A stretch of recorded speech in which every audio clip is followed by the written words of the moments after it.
You've seen this picture 1,000 times, right? It's one of the most recognizable landmarks on the entire planet.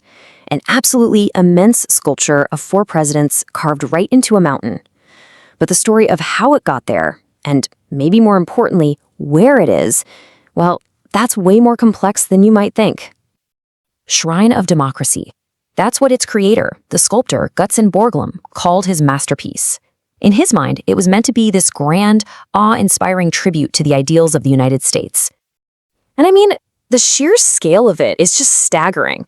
Each of those heads is as tall as a 6-story building. A 6-story building, carved out of the ancient granite of a mountain that's over 5,700 feet high.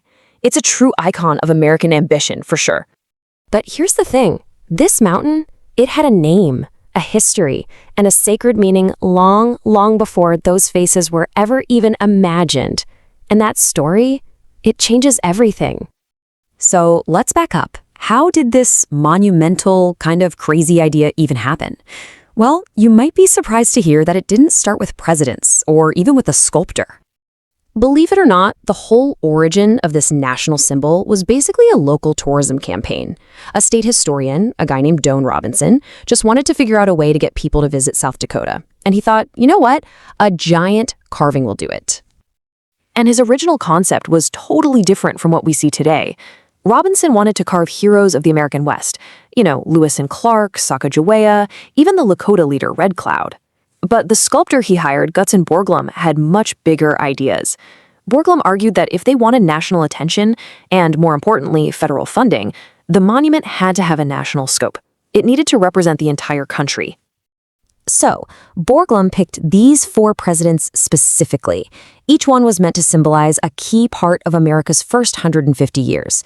You've got Washington for the birth of the nation, Jefferson for its growth and expansion, Teddy Roosevelt for its industrial development, and Abraham Lincoln for, well, preserving the whole thing.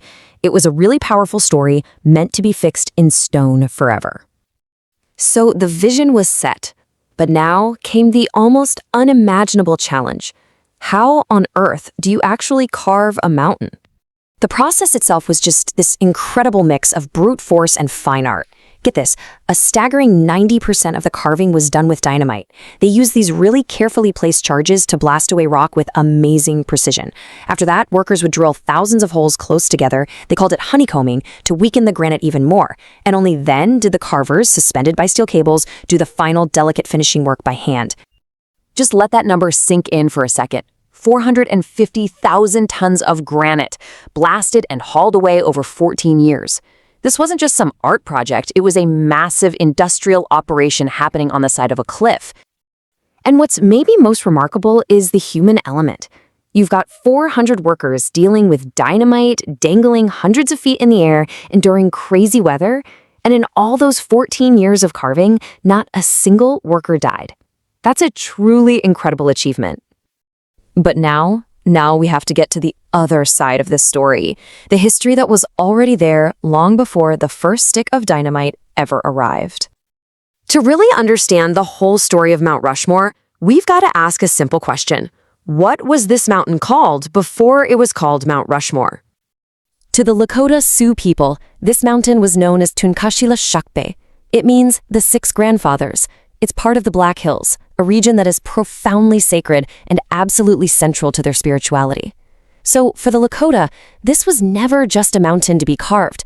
It was a hallowed place, a place to be revered.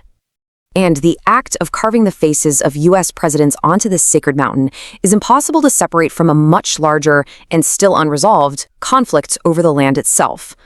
So this conflict goes way back to 1868. A treaty guaranteed the Lakota ownership of the Black Hills forever, in perpetuity. But just a few years later, gold was discovered and the U.S. government broke the treaty and seized the land.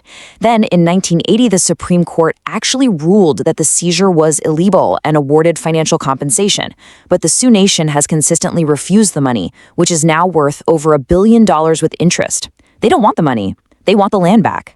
So you can see why, for many people, especially Native Americans, a monument carved with the faces of presidents who represent the very nation that broke that treaty isn't a shrine of democracy. To them, it's a shrine of hypocrisy. So, where does that leave us today? Well, it leaves us with one mountain that holds two incredibly powerful and deeply conflicting stories. Mount Rushmore is, without a doubt, a cultural touchdown. It brings in millions of visitors. It's an absolute masterpiece of engineering and art. You see it everywhere in pop culture. But at the exact same time, it exists as a permanent symbol of an ongoing land dispute and the sacred ground it was built on. It really embodies both immense pride and profound pain.